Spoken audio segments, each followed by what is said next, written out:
Alright, so today I want to introduce you to the Super Blackhead ball python. The Super Blackhead consists of 2 copies of the co-dominant Blackhead gene, and the Blackhead's pretty interesting. It's actually a dark gene, and when it comes to the dark genes, I'd say it's probably the darkest of the dark. When you mix it in with other combinations, a lot of times it really darkens the background of your combinations, and if you actually have 2 copies of the Blackhead, you get a really super jet black snake, and sometimes it's kind of hard to work with the Super Blackhead because it's so visually dominant. And when you work other genes into the Super Blackhead, a lot of times it'll overwhelm those genes, although there are a few genes where you can make some really amazing Super Blackhead combinations. So today I want to jump over the internet and I want to show you the potential of the Super Blackhead ball python. Alright, so I'm going to jump over here on Morphmarket.com and I want to start with just a normal ball python. So you can see the difference between the normal and the Blackhead. And a normal essentially is like a wild type classic ball python that you'd find like in the wild over in West Africa. And this is what a normal looks like. Normals can be pretty variable. Sometimes they can be a little bit brighter. I'd say this is kind of one of the brighter normals. They can actually be pretty dark too. I actually produced some dark normals here in my collection. I was doing this video kind of going through all my new hatchlings. It was a couple of years ago, and someone actually pointed out, hey, that normal looks almost as dark as a Blackhead, which I thought was pretty interesting. So here, this is pretty much what a typical normal looks like, and if you actually compare this to a Blackhead, look at how much darker a Blackhead is. I'd say in most cases, you can definitely tell that you have a Blackhead. And a lot of times with the Blackhead, it has this really dark background all through the snake, and a lot of times it'll actually have a really black head. And kind of the interesting thing about the Blackhead, the black head on the Blackhead, is it's really visually dominant too. So you can actually work other genes like the spot nose or the spider into the Blackhead. And usually with the spot nose and the spider, you actually have head stamps, different patterns on the head. And when you mix it in with the Blackhead, the head of the Blackhead is so visually dominant, it pretty much usually, as far as what I've seen, it usually masks all the different patterns on all the other genes. It's pretty amazing. And usually with the Blackhead, you have kind of an open back in a lot of cases, but not all cases. I've actually seen where some have quite a bit of pattern right on the back. If you actually take 2 Blackheads and you breed them together, 25% of the time this is what you get. You get a Super Blackhead, and look at how black this thing is. This thing is almost like inkjet black. Pretty amazing. And kind of the weird thing, if you actually look at the pattern on this, the pattern is almost like in keyhole patterns, almost like you'd see like on a lesser or a Mojave or something like that. Usually the Mojaves kind of have this interesting keyhole pattern. And then right along the top, I've seen quite a few of these where it just has a really faint dotted little line coming right down the top. And look at how black that head is. Super, super black. It's pretty amazing. So I kind of wanted to show you some other genes that we can work into the Super Blackhead so you can see kind of the ultimate potential and some of the limitations of the Super Blackhead. And the first one I want to show you is the Leopard. I'd say this probably has the most potential to make some really awesome combinations working it into the Blackhead. And the Leopard is kind of interesting. The Leopard is also a dark gene, and the Leopard is pretty much known for really scrambling up the pattern in a lot of combinations. It's pretty much the king of combos when it comes to like a co-dominant pattern scrambling mutation. It's kind of interesting. Probably one of the kind of the coolest genes. I actually don't have Leopard in my collection. I definitely have to get Leopard. There's so many amazing Leopard combinations. And kind of the cool thing about the Leopard is you can actually mix it with certain genes to get stripes instead of kind of a jumbled up pattern. So a lot of times if you take a Leopard, and especially if you breed it with lesser, the Leopard lesser combinations, a lot of times they'll give you stripes, and sometimes you can actually mix Leopard with other genes in the blue-eyed leucistic to get a lot of striping too. So here's what happens if you take Leopard and you work it into the Super Blackhead. Take a look at this. This is pretty amazing. And I was kind of surprised that the Leopard actually produces really strong stripes with the Super Blackhead. That is pretty amazing. And a lot of times you can actually get some pretty high contrast with the Leopard combinations, especially if you work other genes into the mix. It really keeps a lot of contrast. Pretty amazing combination. As a matter of fact, the Super Blackheads are really super expensive. The Blackheads are pretty pricey, but you're talking about Supers, I haven't even looked at these prices. This one actually is still for sale for $2,450, and there's not a whole lot of them over here on Morphmarket. It's one of those projects it's kind of like a hidden gem in ball pythons. It's something I would definitely like to get into at some point, the Super Blackhead.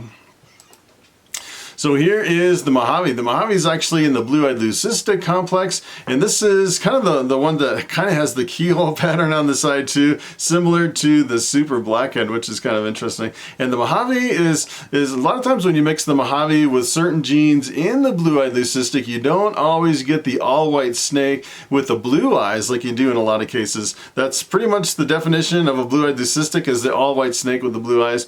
And if you actually mix the Mojave with certain genes, you actually get kind of a purplish colored snake with some pattern to it, like the Mystic Potions or the Purple Fashions. You can make some really amazing combos with the Mojave.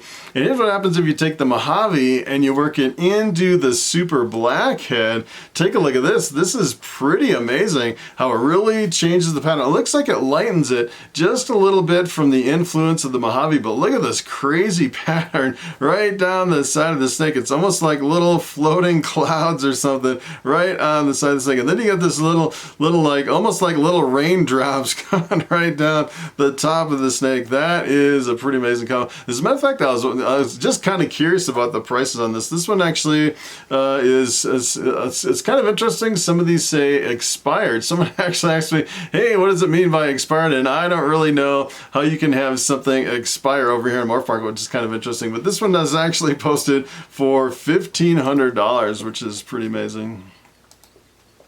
So here is the Pastel. I'd say as far as the most popular gene, the #1 gene over here in Morphmarket, that is the Pastel. There are like tens of thousands of Pastels. And the Pastel it's a pretty versatile gene. You can mix a lot of combinations with Pastel. And the Pastel is a yellow gene. Sometimes it can be really bright yellow, and sometimes it can be a little bit faded out. And a lot of times the Pastel will really jumble up the pattern too, which is kind of interesting. But it's not really known as like a pattern enhancing gene. A lot of times you'll actually find Pastels with really very little pattern reduction, which is kind of interesting. So here's what happens if you take Pastel and you work it into the Super Blackhead. Take a look at this.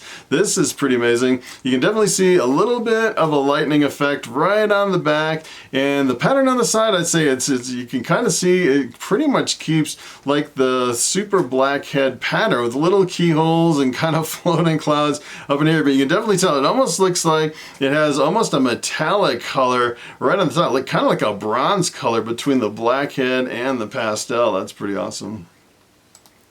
So here's another gene. This is actually the yellow belly, and the yellow belly I'd say is kind of a sleeper morph. A lot of times when you look just at a yellow belly by itself, it looks almost like a normal ball python until you mix it with other combinations. A lot of times if you mix yellow belly with one of the brightening genes like Pastel or Fire or Orange Dream, you can really enhance the brightness of the bright genes. You can actually take two yellow bellies and breed them together and get the super yellow belly, which is called the Ivory, which is an all-white snake, which is pretty cool. You can also take the yellow belly and work it into like the gravel or the asphalt to make some of the highways and the freeways.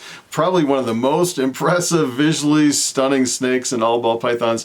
So here's what happens if you take the yellow belly and you work it into the Super Blackhead.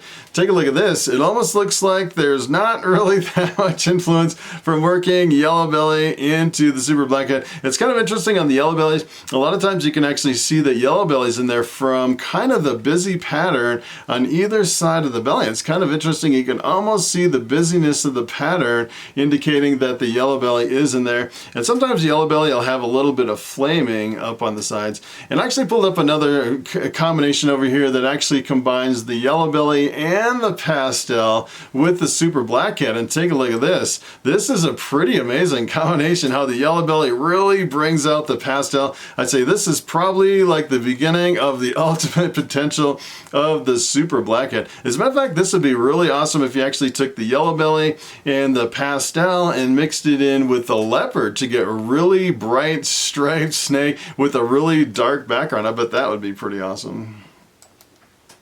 So here is the Hypo. It's actually named Hypo. Hypo is kind of the common name for the ghost. The ghost is a recessive gene, and essentially what the ghost does is it really fades out the snake to kind of give it like a creamy color, which is kind of interesting. Kind of fades out the contrast, and some lines of ghost have a lot of orange that actually brings it in with the ghost gene, which is kind of an interesting anomaly. As a matter of fact, there's actually a line of ghost called the orange ghost, and sometimes just the ghost can be pretty orange, and sometimes they over overlap as far as the visual appearance.